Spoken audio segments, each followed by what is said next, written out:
The morning felt a little bit chaotic. I almost didn't catch this trade, and then when I did, I entered two positions.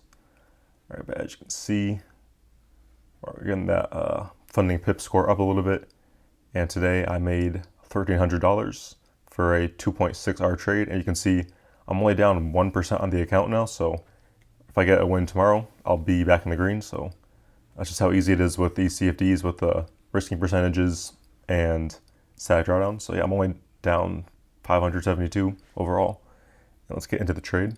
So starting off on the daily, we have an SMT with this previous week low, right? This Tuesday low, the 12th, was taken out on YM here. And though it left equal lows, it's returning back into the range, and the lower time frame does support it. So I'm looking bullish for the most part. Right, on the 4 hour, it's a little bit weird looking, but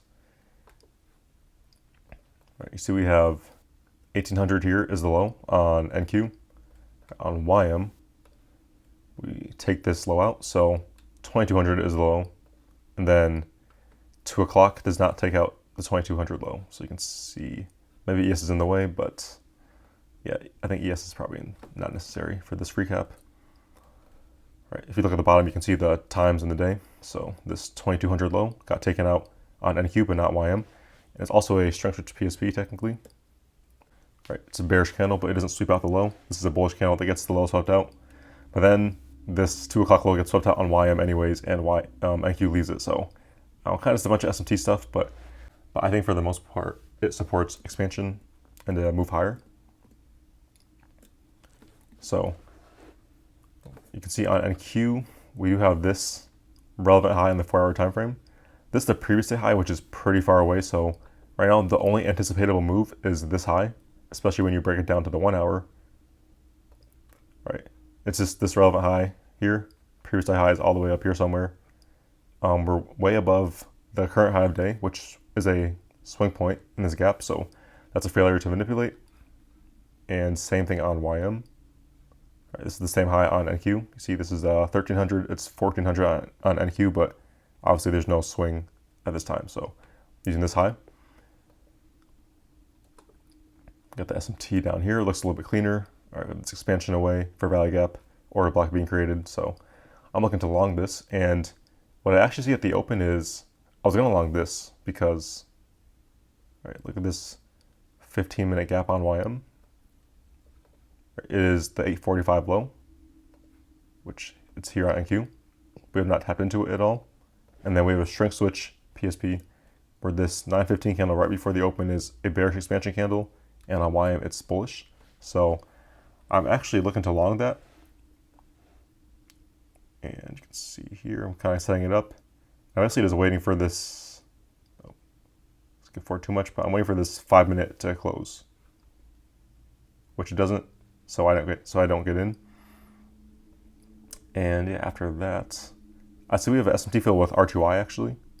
Right, I never hit this 1 hour gap or this 30-minute gap, so I'm thinking if the 3 minute can close over here, I'll get in. Right, you can see here at this point, R2I took out the gap, so there's no SMT fill with any gap, so I'm not taking anything, and I'm sitting on my hands until we get something else.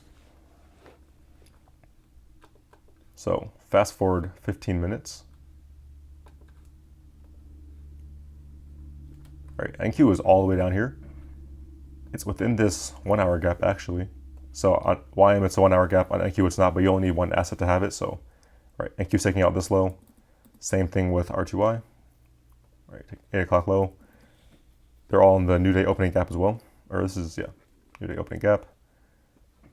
And YM, we don't get a PSP, but we do have that SMT fill. So I'm looking to long that. And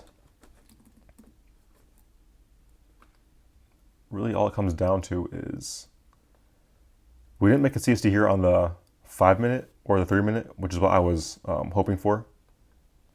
But on the 1 minute, right, we have this gap expansion away, and then right when the new candle opens up, you can see R2Y is obviously, okay, maybe it's not R2Y.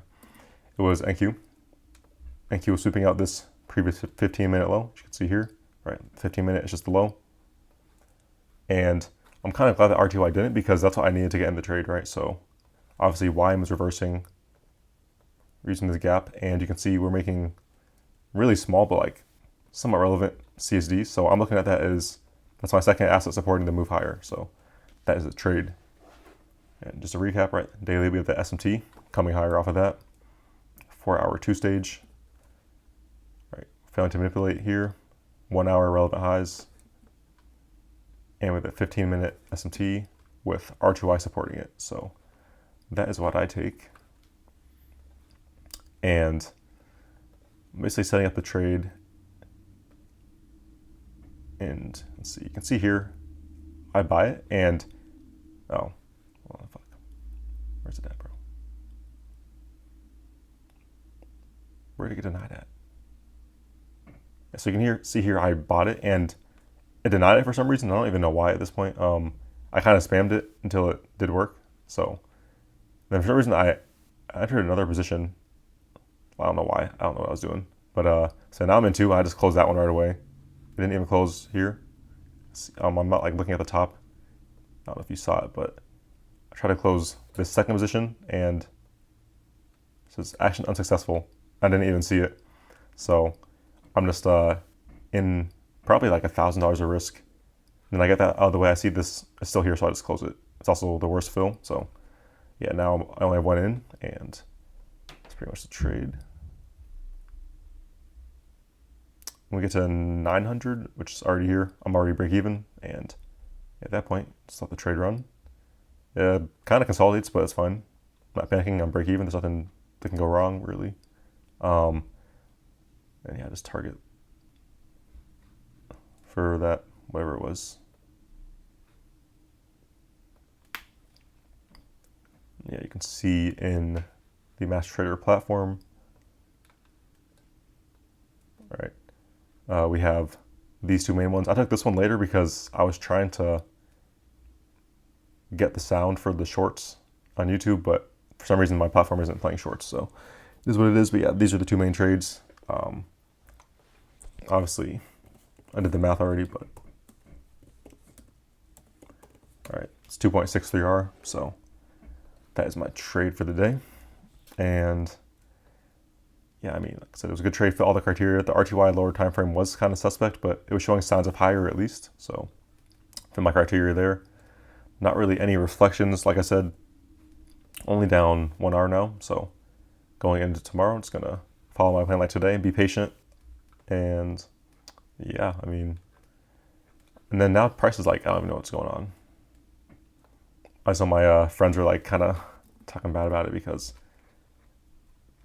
at first I didn't know if it was actually going to drop or not because NQ started to come up a little bit like in these two candles, so they thought it was going to break the SMT maybe, but see that's why I just took longs, because I thought it was going to short off of this because I thought the previous high was way too far away, and then gold was also kind of consolidating at the time, so I thought it was going to just like consolidate to make this daily gap, but gold did start to drop off, so just using that confluence a little bit. I didn't think it was going to be that bullish today, but I feel like the shorts would be tricky to catch, which it kind of was. There was no strength switch at the reversal or anything. At this point, you're kind of just waiting for some kind of universal sequence. So that's why I just took the move that was anticipatable to me, and it was easy to catch, and I still got plenty of R out of it, even if it was kind of like trading at the high day, trading at a close draw with everything supporting it. So obviously, I'm done for the day, and I'm satisfied. Not much else to say. Hope you guys had a good day trading. Otherwise, I'll see you tomorrow.